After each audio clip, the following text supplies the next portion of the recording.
Hello, my name is Andy and I am the Village Idiot. I'm armed with a car and a GoPro and an unhealthy amount of time on my hands. I'm using that time to attempt to visit every civil parish in England. You're watching the Ryedale series, 115 parishes covering a huge area of North Yorkshire between York and Scarborough. It's a beautiful area, so let's have a look at it. Welcome back to Ryedale again, everybody, to another very small village, but one that's got a heap of interesting landmarks, and one of them is this here. You can see in the distance there's a water tower that is known as a service reservoir, and currently it's undergoing some maintenance and will be until October 2025. So there's plenty of construction traffic in and around this little place at the moment, and its name is Harton.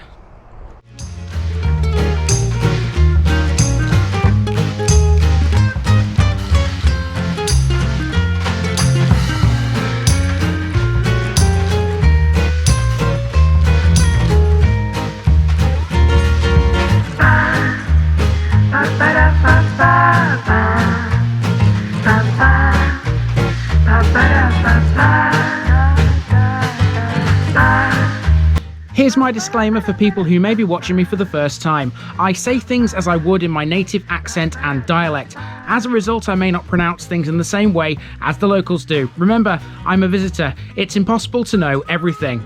Leave me a comment, spin me a like, and bash that subscribe button. Let's get to today's parish video.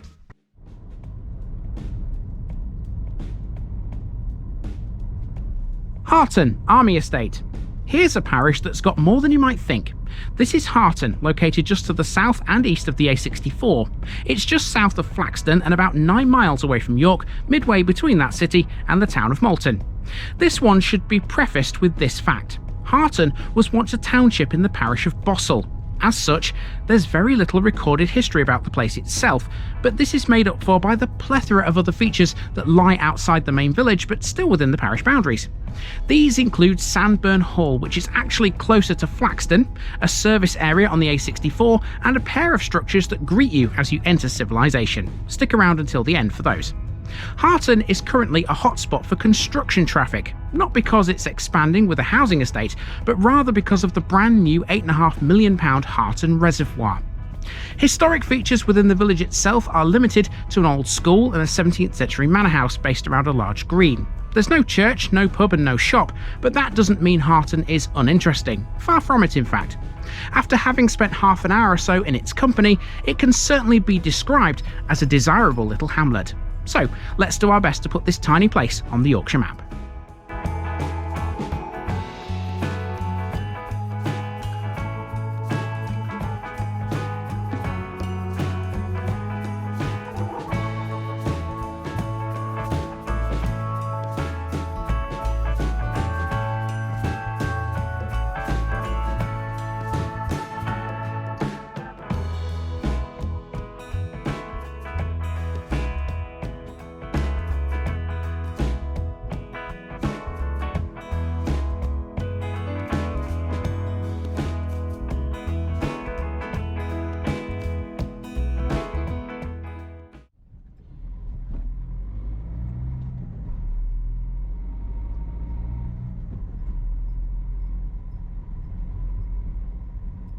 We start with a drive into Sandburn Hall, right on the southern tip of Flaxton. Its address is often given as Flaxton, but strictly speaking, parish boundaries wise, this is Harton.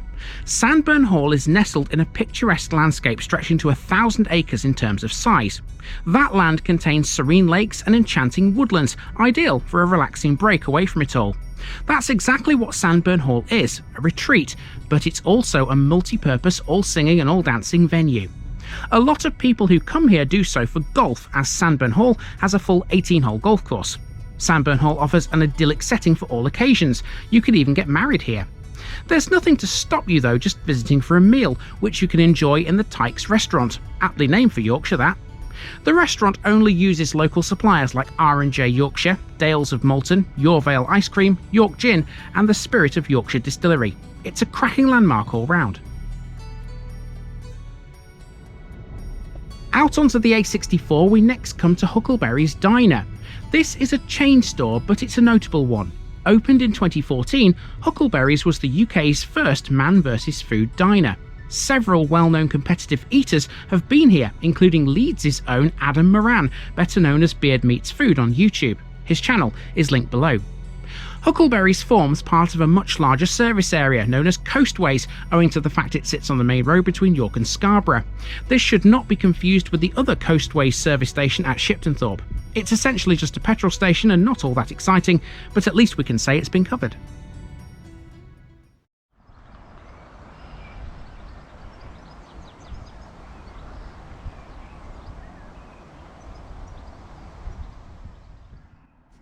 Our main walk starts at the western end of the village. As we saw in the intro, Harton currently has a water tower, but soon it will be joined by something much bigger.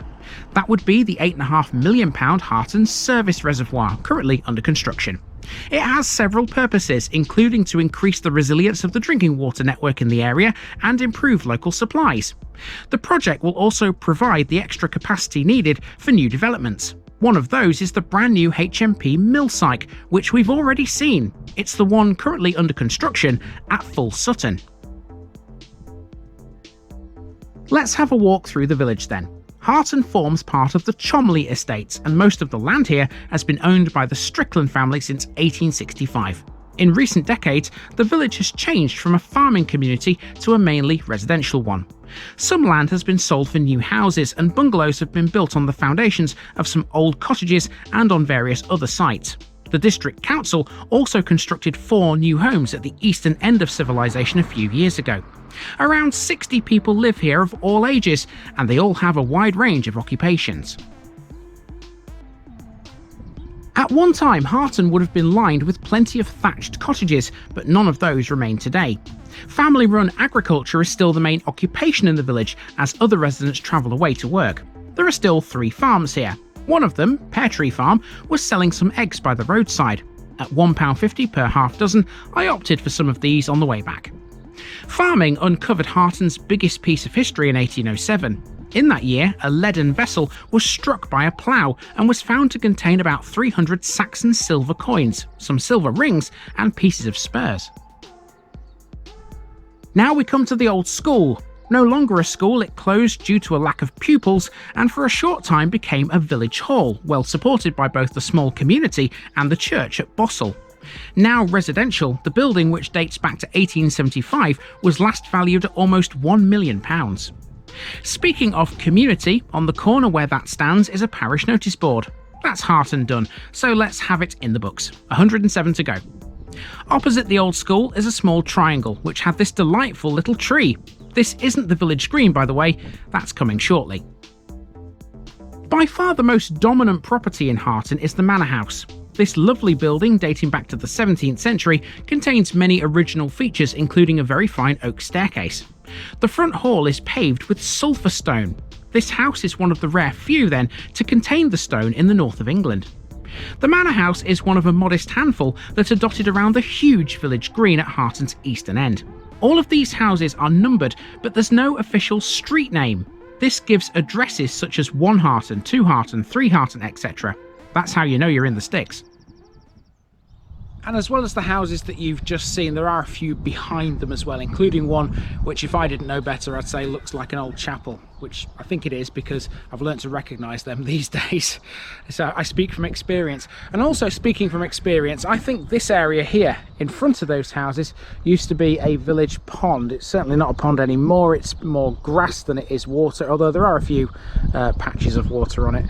I think it's probably been filled in at some point, if indeed it was a pond. Certainly not anymore.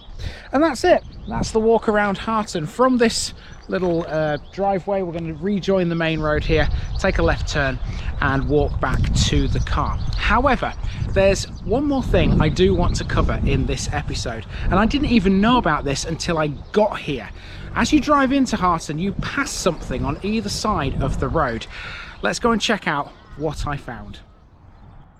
These are the gate lodges to Howsham Hall, and they are the first things to greet you as you leave the A64 for Harton Village. Grade 2 listed, they're informally known by a second name, the Griffin Gates. That's down to the gate piers, as they were once topped by sculptured griffins. These were demolished by heavy traffic during World War II.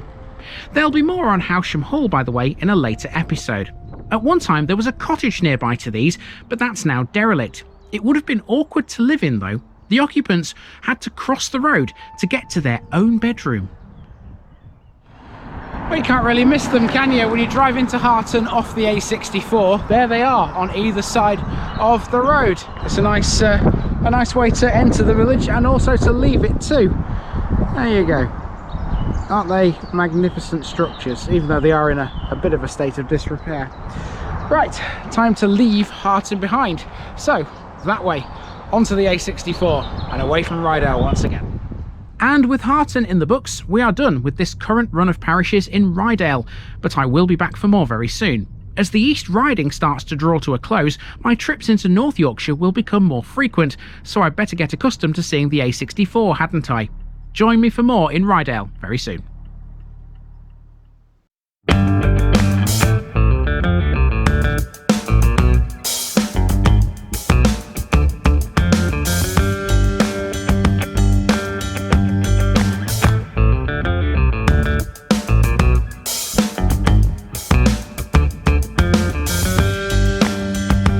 Thanks for watching this video, folks. Don't forget to like this episode if you haven't already. It really makes a difference with YouTube. If you're new here, subscribe to the channel for more videos like this, and give us a share too if you've got friends who'd like it. You can find all the links to my social media accounts below, as well as my Buy Me a Coffee page where you can donate to the channel. Also, if you've enjoyed this episode, have a look at some more videos in this series. Until next time, I've been Andy, also known as the Village Idiot, and I'm out.